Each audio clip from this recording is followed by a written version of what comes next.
I thought I would have a brief resume of the biblical understanding through the centuries and the different ways to read and understand scripture. I got well into explaining that. And then I wanted to talk to you about the brutal military oppression of the Romans at the time when the gospel writer Matthew set out his account. And then I wanted to describe to you the immediate situation facing Jesus and his disciples. And then.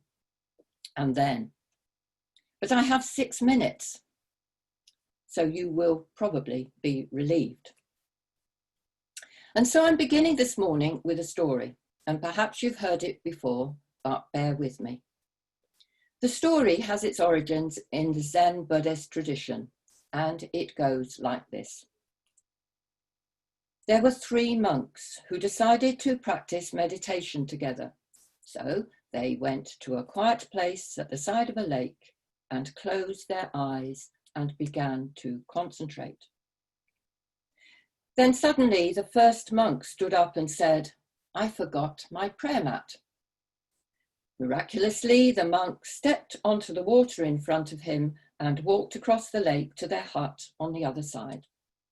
He returned to his fellow monks just the way he had gone, striding upon the water. When he sat back down, the second monk stood up and said, "I forgot to bring my prayer mat." Miraculously, the second monk stepped onto the water in front of him and he too walked across the lake to their hut on the other side. When the second monk returned to his fellow monks, he too returned, striding across the water. The third monk had watched the first 2 monks very carefully, and he decided that this must be some sort of test.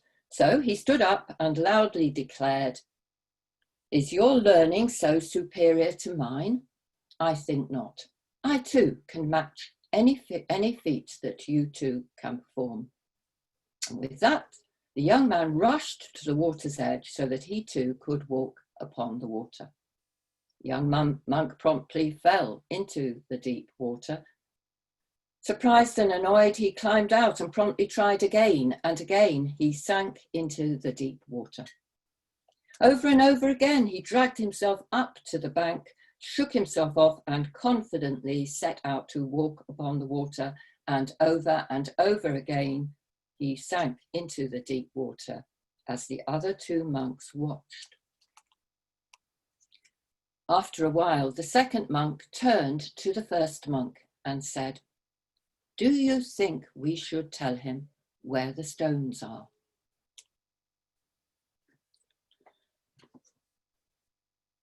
Looking upon the sea of interpretations of Matthew's story of walking upon the waters of the Sea of Galilee can maybe make us feel a little like that young monk who continues to sink each time he tries to find his way across the lake.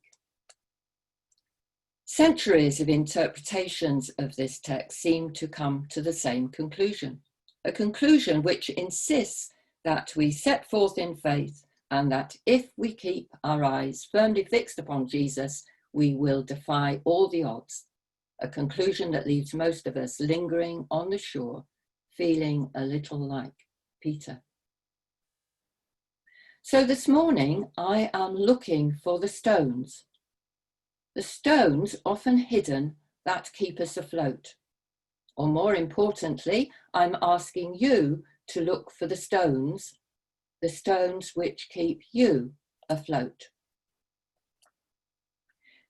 Jesus is again up a mountain seeking space away from the crowd to think and pray and be close to God. He knows that time is short and his disciples have much to learn and that he has much to do. Meanwhile, these disciples are struggling against the waves to make any progress. All night, their boat is being battered and tossed about. They are afraid and tired and no doubt wondering why Jesus has left them. And then they see him early in the morning coming towards them on the water, and Peter is challenged to step out to take that risk in faith. And then that feeling we know well the realization of the depth of the water. But even as Jesus reaches out to him, he knows he is safe and that all will indeed be well. Metaphor after metaphor, leading to an allegory, a story which I think we can all relate to. Life can be stormy and the waters rough. Far away from land, we are faced with the reality that life is beyond our control. How do we find the courage to continue after a world pandemic like COVID? Or a man-made disaster like the terrible explosion in Beirut last week? How do we cope when we lose loved ones, are made redundant, lose our health? Or what about those times when we take on more than we can chew, so to speak, when we overcommit or make rash promises? Sometimes all we can do is take a leap of faith. But then maybe like Peter, we panic when we find ourselves in at the deep end. As Christian people, we know that God is with us, and yet how easy to forget or even think that we can manage on our own. Perhaps this is when we need good friends to remind us and to walk with us. Perhaps this is when we need to find that quiet space to be with God, to regain perspective, to seek wisdom. Perhaps this is when we need to look deeper into what the first theologians called the mysteries, those deeper understandings of God's love and grace. Perhaps we need to look back and remember those times when we knew for sure that God was with us.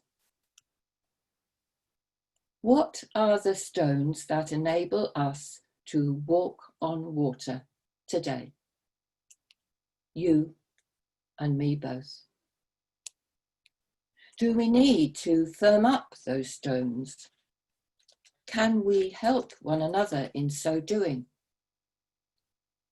Food for thought as we ease out of lockdown and as we work towards whatever it is, this new normal.